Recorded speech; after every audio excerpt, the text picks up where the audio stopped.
Skills और competency की बात की जाए तो एज अ डॉक्यूमेंट कंट्रोलर आपकी बहुत ज़्यादा स्ट्रॉन्ग ऑर्गेनाइजेशनल और टाइम मैनेजमेंट स्किल्स होनी चाहिए। मतलब आपको ऑर्गेनाइजेशन के लेआउट का पता होना चाहिए। थोड़ा सा मैं आपको बताता हूँ, क्योंकि आपको नहीं पता होगा, आपने पहले काम नहीं किया। तो ऐसे होता है ना कि आपके पास एक टॉप मैनेजमेंट होती है, एक मिडल मैनेजमेंट होती है, ठीक है, और जूनियर मैनेजमेंट भी होती है। टॉप मैनेजमेंट में आपके पास कंपनी की सीईओ आ गए, ठीक है, या प्रोजेक्ट हेड्स आप उसको कंसिडर कर सकते हैं, वो भी इसमें हो सकते हैं। प्रोजेक्ट मैनेजर्स भी हो सकते हैं। फिर टॉप मैनेजमेंट में आपके पास डायरेक्टर्स भी हो सकते हैं, ठीक है, डायरेक्टर होंगे।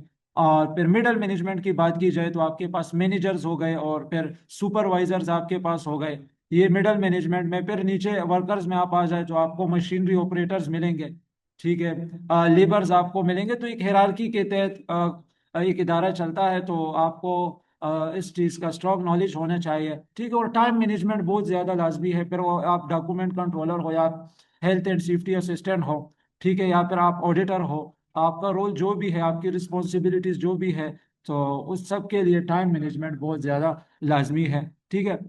इसी के साथ साथ आपने जो डॉक्यूमेंट्स है उनके एक्यूरेसी पे भी क्या आपको फोकस होना चाहिए, ठीक है, डिटेल उसको आपको नॉलेज होना चाहिए। फिर एमएस ऑफिस हो गया, उसमें भी आप प्रोफिशिएंट होने चाहिए।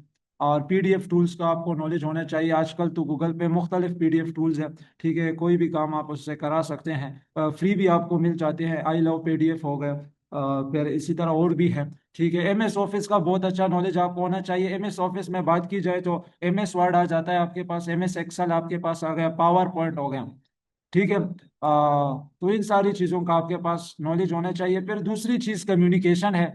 अच्छे तरीके से आपने चीज़ों को कम्युनिकेट करना होगा, क्योंकि आप एज अ डॉक्यूमेंट कंट्रोलर, लोग आपसे ही डॉक्यूमेंट्स डिमांड करेंगे, डॉक्यूमेंट्स की डिमांड आपसे ही होगी, आपसे ही पूछा जाएगा, आपसे ही मांगे जाएंगे। तो उस पर फिर आपने अपना रूड बिहेवियर शो नहीं करना, ठीक है। तो चीज़ों को अच्छे तरीके से क्या करना है, कम्युनिकेट करना है। और इसी के साथ साथ कोऑर्डिनेशन भी लाजमी है। जो टीम्स आती है, इंटरनल हो एक्सटर्नल हो, ठीक है, तो डॉक्यूमेंट्स प्रोवाइड करते वक्त उनके साथ क्या करनी है, कोऑर्डिनेशन करनी है। ये स्किल्स आप में लाजमी होनी चाहिए। इसी के साथ साथ एक ऐसी चीज़ आपको बताता चलो जो हर इदारे की ज़रूरत है, ठीक है, ये स्किल आपके पास होनी चाहिए, और वो है कि आप प्रेशर के अंदर काम कर सको।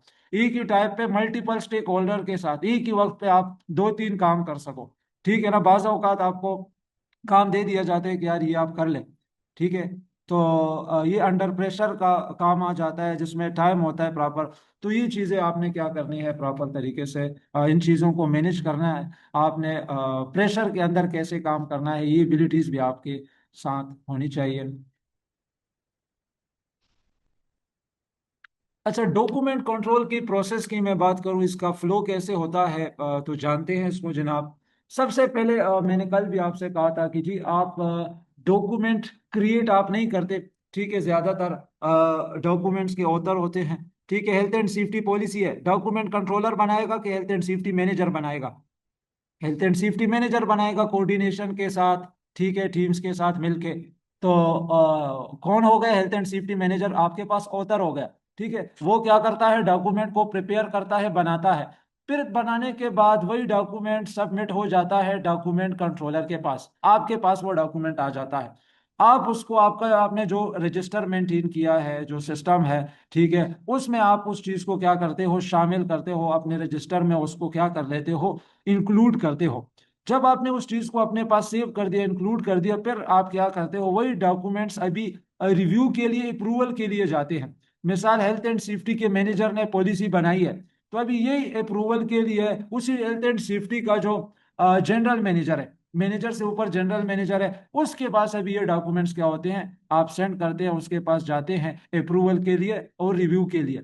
फिर जब आप भिजवाते हैं डॉक्यूमेंट्स, या तो एक्सेप्ट होगा, ठीक है, या डिनाई होगा, और या फिर उसमें क्या होगा, अपडेट होगा, उसमें चेंजेस रिक्वायर्ड होंगे, ठीक है। तो वो सारी चीजें करने के बाद फिर क्या होता है, डॉक्यूमेंट्स की डिस्ट्रीब्यूशन होती है, ठीक है। तो आपके पास जो कॉपीज है, फिर वो आप क्या करते हो, लोगों को इशू करते हो। मिसाल के तौर पर कंपनी ने हेल्थ एंड सेफ्टी पॉलिसी बना दी, अभी वही पॉलिसी हम नोटिस बोर्ड्स पे भी लगाते हैं, ठीक है, और वही पॉलिसी हम इंटरनेट पे भी चलाते हैं। तो फिर ये जो डिस्ट्रीब्यूशन की बात हो रही, तो आपने क्या करना है, डिस्ट्रीब्यूशन के लिए फिर रेलेवेंट आपने कॉपीज प्रोवाइड करनी है।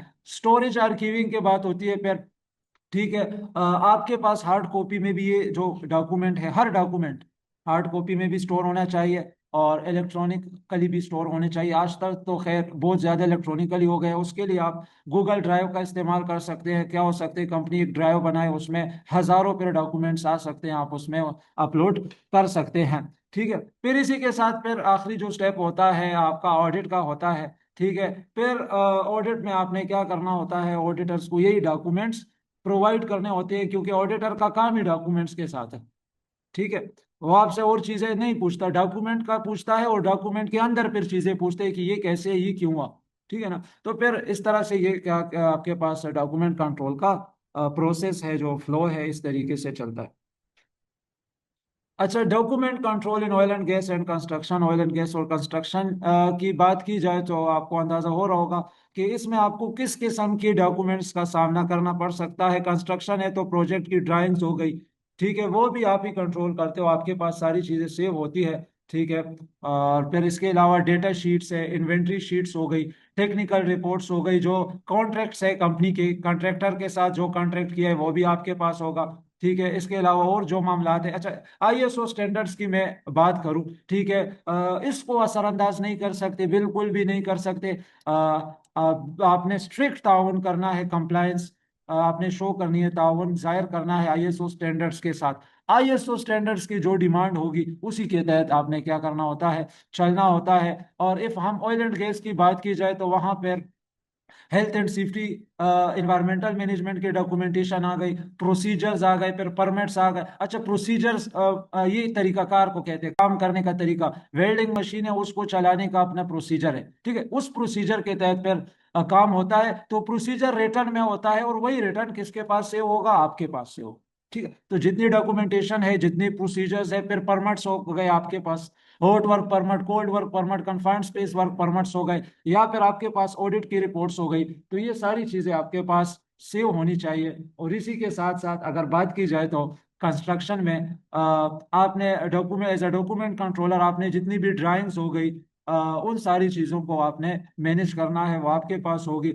अच्छा, शुरू में मैंने एक बात बताई है कि आपने मेक श्योर करना है कि राइट पीपल को, मतलब सही बंदे को सही वर्जन, सही डॉक्यूमेंट का सही टाइम पे प्रोवाइड करना है। बहुत ज्यादा ये बात लाजमी है, सही बंदे को सही डॉक्यूमेंट का सही वर्जन सही वक्त पे प्रोवाइड करना निहायत लाजमी है। ठीक है।